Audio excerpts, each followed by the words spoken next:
Here is another in NBC's great parade of new shows.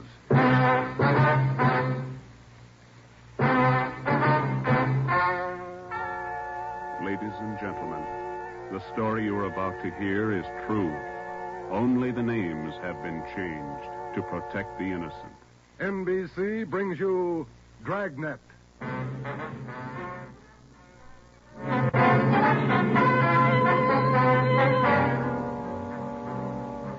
You're a detective sergeant. You're assigned to auto theft detail. In 3 months, more than 250 cars have been broken into. Property amounting well into thousands of dollars has been stolen. 2 youthful members of the gang have been apprehended. The all-important brains of the criminal ring, the leaders, are still at large. Your job, get them.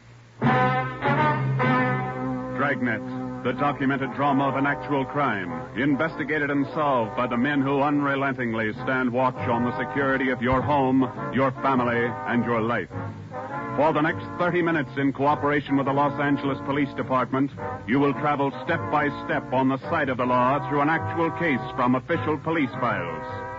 From beginning to end, from crime to punishment, Dragnet is the story of your police force in action.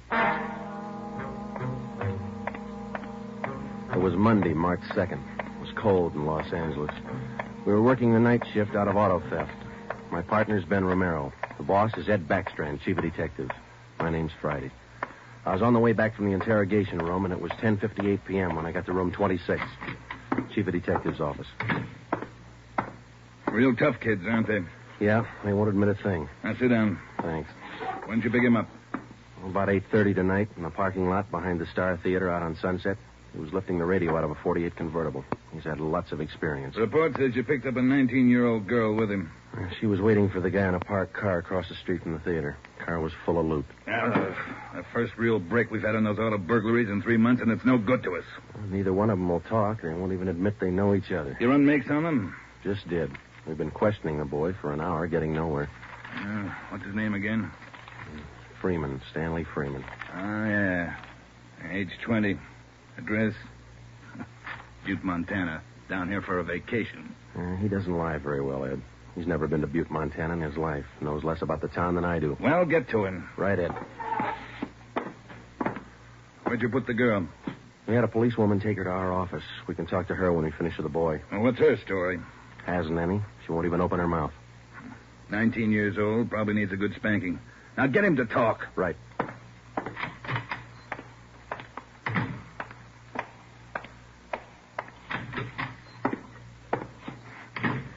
Did you run a make, Joe? Yeah, he's clean. Get wise, huh, Flatfoot? Look, you're in a bad spot, son. That kind of talk isn't going to help. Says you. We caught you red-handed trying to steal a radio that didn't belong to you from a car it didn't belong to you. Is that right? That's enough to send you to San Quentin, boy. You better give us the story. Shut up. We've got all the evidence we need for him. Maybe you don't realize how serious this is. We've had more than 250 car burglaries in this city in the past 3 months. Over $200,000 worth of property's been stolen. That's a lot of money. So what? So you're the number one suspect, young fella. Your method of operation in breaking into that car tonight is the same used in most of the other burglaries. That means you're not going to be tried just for this job tonight. What are you getting at, Flatfoot? Listen, son. In the state of California, breaking into a locked car is a felony. You can go to state penitentiary for that. And we're going to file a complaint of burglary with the district attorney in the morning. You say you're from Butte, Montana. All right, I don't believe you, but we'll make sure. Ben, go down to our office and call the news photographers. Stanley here is going to have his picture on the front page of every newspaper in Los Angeles tomorrow. Right, Joe? No. You can't. I won't let you. I got my rights. What's the matter, youngster? Everybody wants his picture in the paper. Yeah, well, I don't. I won't let him. We got your picture already for him, remember? They took it when they fingerprinted you. You can't use it. You can't. I'll get a lawyer. Reporters will be over in a couple of minutes. We have to give them your story and your picture, too. This one. You won't. You won't. Give it to me. All right. Give it to All me. right, Freeman, get your hands off him. Now, sit down. All right. Now let's have it straight. Don't let him use the picture. Don't let him. You can't. You can't. We gotta have the truth, son. Now, look, you're 20 years old. You know right from wrong. You'll have to take your medicine. If you cooperate, we'll do all we can to help. I live out in the Wilshire district. All I wanted was a little extra money. We didn't take much. We didn't think it was so wrong. It was stealing, Freeman. You know that's wrong. Where do you live out there? Piper Avenue. 821 Piper. You won't give him my picture. You live there with your family? Yeah, my mother. Father's dead. Promise me you won't give him the picture. My mother, she'd see it. Promise me. You're working with a gang on those auto burglaries. We know that. Now, who are they? Where are they? And what's the setup? I can't. They'd get me for it. Who'd get you? I can't tell you. I can't. Who's your girlfriend, Stanley? The one you were with tonight? Joanne. Joanne Miller. Where does she live? Piper Avenue, same as me. Lives on the same block, 866. Is that her home? She live there with her folks? Yeah. Mother and father. They work. And you got her into this. Isn't that the story she gave us, Ben? I did not. I didn't. It was her. She said a bunch of kids were doing it. It was quick money, something to do at night. She started it. All right, Romero. I'll go see the girl. You stay here with Freeman. Right, Joe. Just stay put in that chair for him.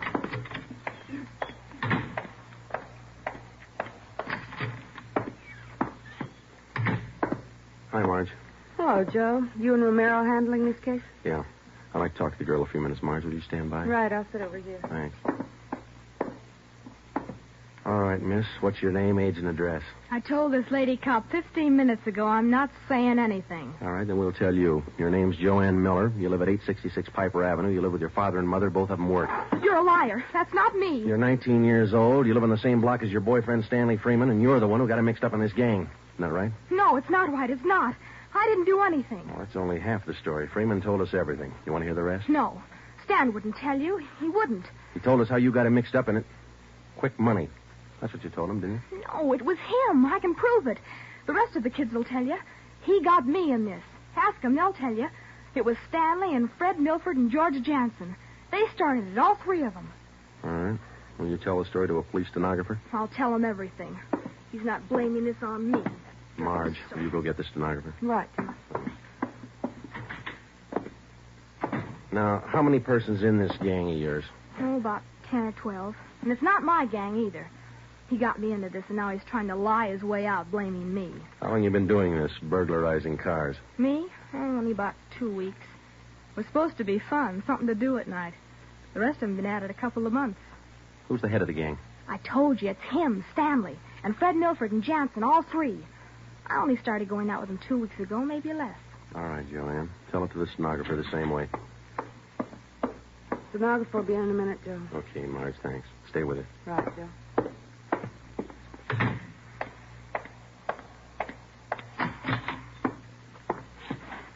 Just about a closed case, Ben. Girl gave us a full confession. She didn't. Oh, you're not tricking me again. She didn't. She told us you're one of the leaders of the gang, Stanley. Said you got her into all this. The other two are George Jansen and Fred Milford. About a dozen kids in the gang, all of them about your age. Isn't that right? She's lying, can't you tell? She's lying. She got me into the gang. Well, she did. She's Milford's girlfriend. Ask her. Oh, she can't lie out of that one. She got me into it. I can prove it. Who's the real leader of the gang? Milford. He started it. He organized the whole thing. He collects the stuff we get, and he delivers it. Jansen helps him do it. What do you mean he delivers the stuff? Where does he deliver it? Well, somewhere in Dogtown, I think.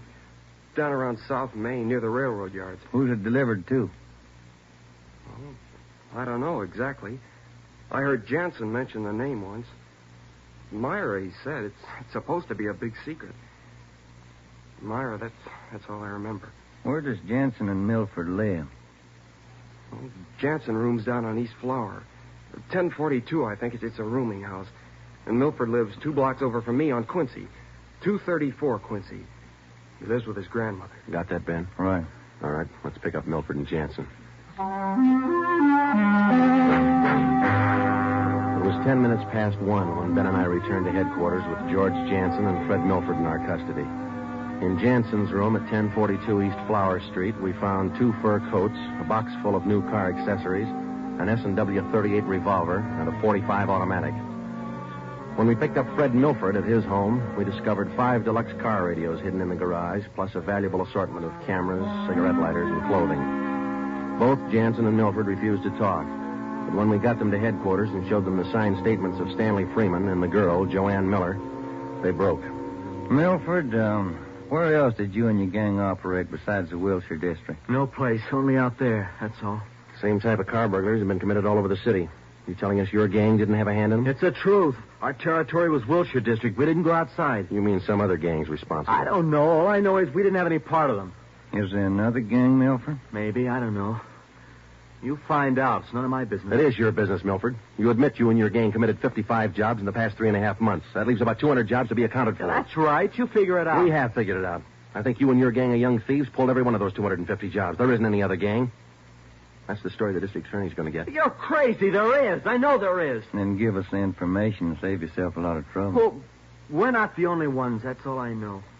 Milford, do you know how many years you get for auto burglary? I told you, we're not the only ones. There must be a couple of others besides us. Vince Mahoney, he's got a gang. Where does Mahoney operate? West Hollywood and Beverly. Where's he live? I don't know. Honest, I only met him a couple of times. Where'd you meet him? I don't remember. Where'd you meet him, Milford? Delivery. I met him down at the delivery place a couple of nights. When you delivered the property you stole from Cars, is that right? Yeah. Where was that? Down by the railroad yards. Where? Chavez Street. It's a little alley off East Main. Who'd you deliver the stuff to? I told you, her name's Myra. That's all I know. We meet her and some guy on Tuesday nights. We give them the stuff and they pay us off. Mahoney delivers the same night I do. Do you meet her every Tuesday night? Yeah. You're going to meet her this Tuesday, tomorrow night? I don't know. I guess so. Same place? Yeah. Are you the only one she deals with? Sometimes Joanne. Near Joanne. I know what you're thinking. You want to use me to trap Myra. Well, what's it worth? You know better than that. How about it, Milford? Oh, what else can I do? Give me another cigarette. By 3:30 that morning, the signed statements and confessions were piling up fast. Milford gave us a list of the names and addresses of each member in his gang, and within an hour, they were all under questioning at headquarters. Most of the suspects, about 1/3 of them girls, ranged in age from 18 to 21. As they told their individual stories, the scope of the case grew until it covered most of the city. By late afternoon of the next day, Tuesday, March 3rd, 3 more gangs operating in Venice, Bel Air, and North Hollywood had been apprehended. They confessed to more than 175 burglaries from locked cars during the past 3.5 months. At 5 o'clock that afternoon, Ben and I met with Chief Backstrand in his office. How many admissions you have now? Over 50, Ed. Here are the gang leader's statements. What's their story? Well, it's pretty much the same. They all say this woman Myra set up the operation. You mean she got the kids and put them to work burglarizing cars? Well, not exactly. She picked the leaders, contacted them in bars or on the street, asked them if they wanted to pick up some spare money getting auto parts for it. Then she didn't tell them to go out and burglarize cars. Well, not in so many words, Ed, no. After they brought in auto parts for a couple of weeks, she told them to bring her everything they could find, outside the car or inside. Those are the words she used. 5 of the kids dictated those words into their signed confession. Oh, that should hold in court. What else did you get on this woman? Oh, she taught them how to work, told them to wear gloves, all angles. Well, we got most of the small fry. Now, where do we find this Myra woman? Any description on her? Yeah. Kids say she's about 33, 34. Good-looking redhead. 5'5", about 120, well-dressed. No description on the guy she runs with. You run a make on her yet? Yeah, no previous record. We set up a stakeout for her tonight. 2 of the gang leaders have volunteered to go along. This Milford and Vince Mahoney. Good. Down on Chavez, where she usually meets them? Yeah, that's right. When? 11:15. That's the regular time for the meet, according to the kid. All right, I'll be at home. Call me. I don't want to miss out on this one. When Ben and I left Ed Backstrand's office, we went home for dinner and a few hours' sleep. At 9:30 p.m., we were back at the office. We met the men in the special detail which Backstrand had assigned for the stakeout that night. We briefed them on their duties, and then we got Fred Milford and Vince Mahoney out of their cells. To avoid any possible suspicion of the presence of a trap, We had Milford's permission to use his car in the stakeout. The car, which he had said he had driven to the delivery meetings with the woman Myra at least a dozen times before. We arrived at the stakeout area, Chavez Alley in East Main, at 9:58. The meeting was scheduled for 11:15. The moon was out, but the sky was overcast, and there was a cold wind blowing from the east. Hey, what time you got, Sergeant? About 10. Why, Milford? Getting nervous? No, I'm just wondering. How you cops gonna rig this thing? In just a couple of minutes, we're going to plant you two in Milford's car, parked up there in the alley. Now, you stay there until Myra shows up. We'll do the rest. Yeah, I know, but what'll we say? Suppose she asks for some stuff. We ain't got any. You won't need any. You won't have much time for talking. Hey, suppose she wises up. Maybe she'll pull a gun. Maybe. Does she carry one? No, never saw her with one. Don't worry, Milford. We'll make sure you're not in danger. She's got an awful temper, that redhead. Got mad at me once when I squawked at the prices she was paying us for radios. What was she paying you, Mahoney? For an 8-tube radio, good shape, $7. She got all the gravy and you got all the grief. You're not kidding. Joe, are you? Yeah, Steve. What do you got?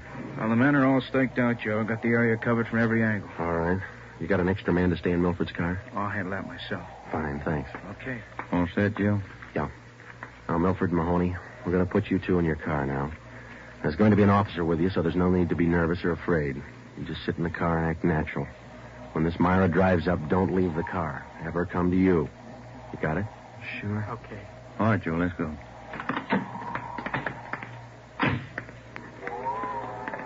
Sure is cold out. I don't even have a heater in my car. You stole enough of them. Okay, Steve, here they are. All right, boys. Milford, get in first behind the wheel. Okay. Mahoney in the middle. Now I'll sit in the back. We'll be parked in that garage across the street, Steve. Got a perfect view of the alley. Okay, Ben. Check with you later. All right. Mean night, Joe. Yeah, come on.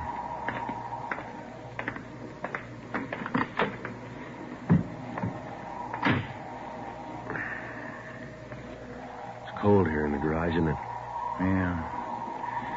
It might be a long wait. What time you got? 6 minutes past 10. Thank you.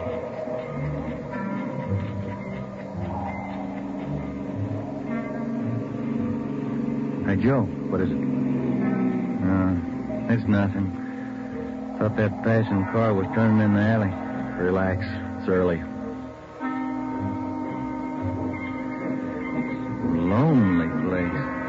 Dark. Gets on your nerves.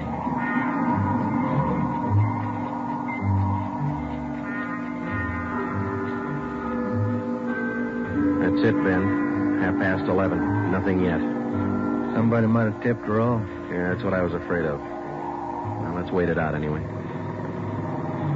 Joe, that blue coupe. Yeah, just turned in the alley. Let's go.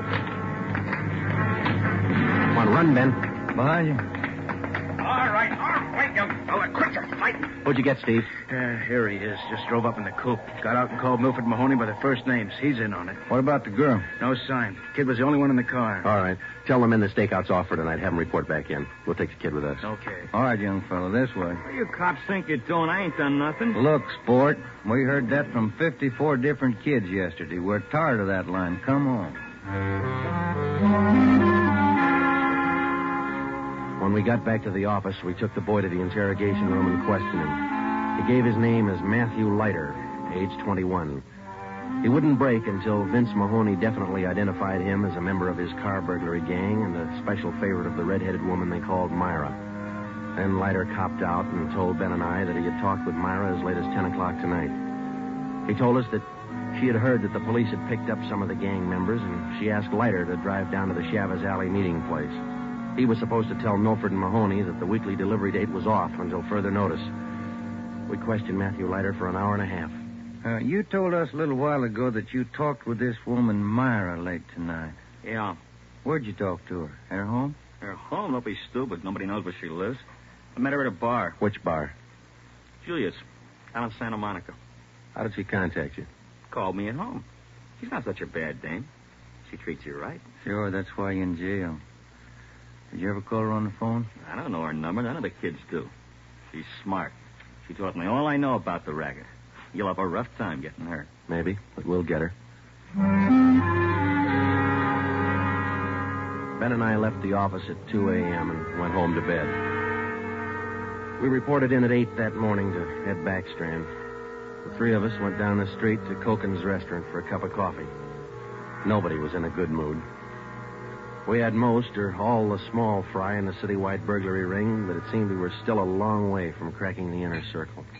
The latter kid said that none of them knows where she lives, what her phone number is, nothing. Pass the sugar in. I think we still have a few angles to study on that score. Right now, I've got some more bad news for you. What's that? You been through your mail this morning? No, not yet. We haven't had a chance. I saw the overnight reports. There were 32 car burglaries last night. 32. All the way from Wilmington to North Hollywood. Now, you figure it. I can't. This girl Myra must have an army of kids working for her. How much did they get, Ed? Any idea? Rough estimate, about $3,000. Usual stuff people are foolish enough to leave in their cars. Watches, cameras, furs, expensive clothes. M.O.'s the same? Like the others. If the car happens to have a rigid handle lock, they slip a piece of pipe over the handle for a lever and break it. If that doesn't work, they pry open the wing window. Some of the windows were smashed out. Sounds like you're in an awful hurry, Joe. Yeah, maybe this Myra wants a few big nights before she peddles the stuff and gets out. If we're going to get her, we can't waste time. Any suspects picked up last night, Skipper? None. Well, where did they hit most of the cars? Outside the Pan Pacific. A parking lot. Hockey game going on. Must have been 4,000 cars for them to pick over. They picked the best. As usual. Well, you better get on it. There's one way to handle it. What's that? She works fast. You work a little faster. We got back to the office and we went over the reports one by one. Then we called the young gang members to the interrogation room and questioned them separately and re-questioned them. We got nowhere. Many of them had met Myra on the street, in a bar, but not one of them had any idea where she lived. At least that's what they told us. Ben had a hunch that Matthew Leiter knew more than he was telling. We had him brought to the interrogation room, and all that afternoon until 10 o'clock that night, with interruptions for his meal periods, we talked with Leiter. He would admit nothing more than what he'd already told us. Yeah, it's got me beat, Joe. Yeah. Now, let's check with Ed. Good morning, Joe. Ben? Hi, Mike. Skipper in? Just went down the hall for a minute. Be right back. Hold it a minute, will you? Yeah. Chief of Detectives Office, Hannon. Yeah. For you, Joe. Oh, thanks. Hello? Yeah. He does? We'll be right over. Oh, we're Sergeant Hopkins over at the jail. Yeah? Matthew Leiter's got something to tell us. Says it's important.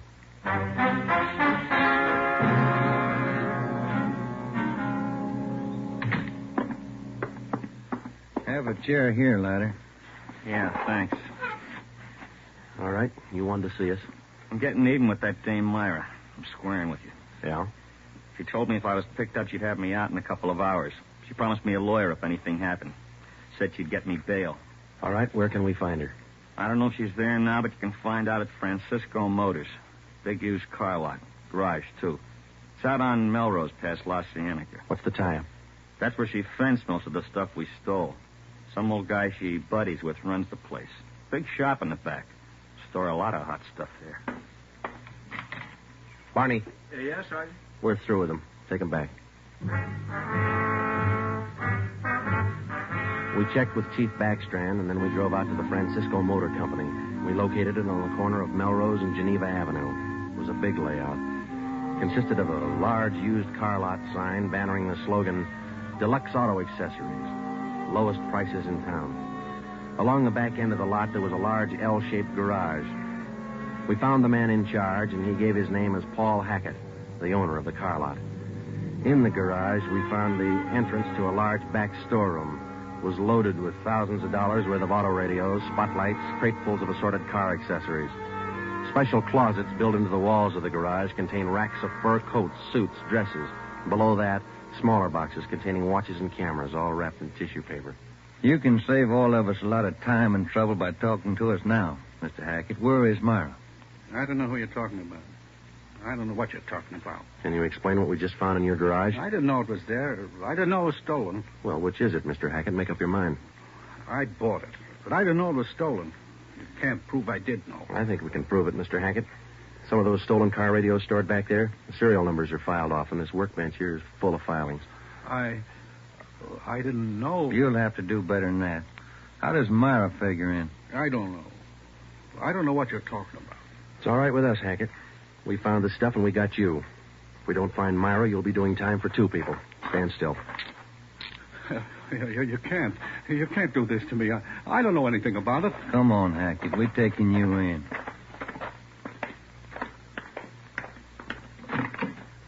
All right, get in the car. Come on, in the car. Am I going to jail? You're going to jail. All right. I'll take you to Myra. Hackett told us that Myra lived at 1345 Munich Drive in Beverly Hills. He said that he was Myra's husband. He told us that he'd been in a legitimate garage business for 10 years before he married Myra. She talked him into the racket. He identified 1345 Munich Drive as their home. When we got there, we found stores of stolen property similar to those found in the garage. Myra was not there. Hackett had no idea where she might be. We sat down in the living room and waited.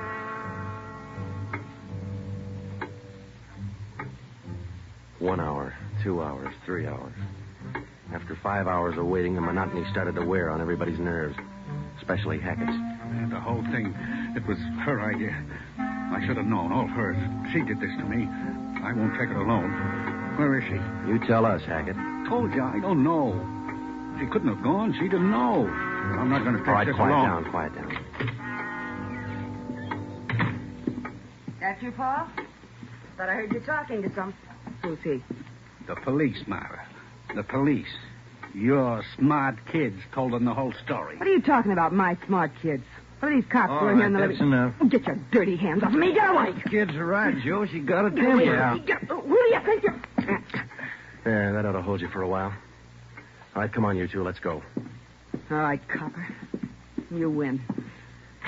Stupid husbands. How many times did I tell you? Don't trust those kids. Don't store their stuff in the garage. Don't open it for anybody. Get a lawyer. No, you knew better. Dumb jerk. The idea of having those cops camping in the living room waiting for me. Why didn't you warn me? I'm going to divorce you. That's what I'm going to do. I'll stick you for plenty. Jerk. All right, inside you two.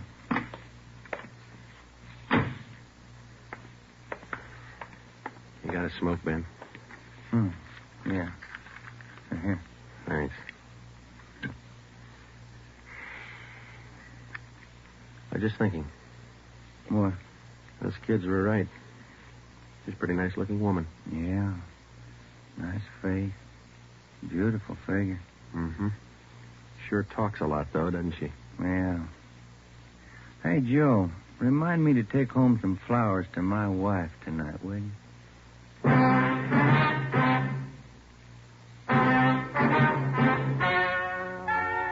The story you have just heard is true.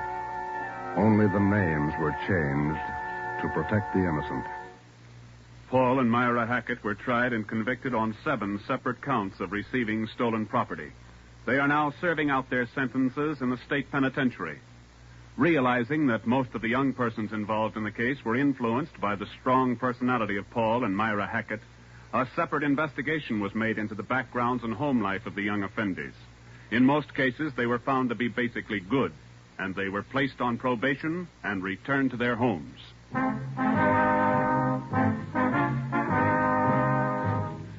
You have just heard the 13th in a new series of authentic cases from official files. Technical advice for Dragnet comes from the office of W.A. Wharton, Acting Chief of Police, Los Angeles Police Department.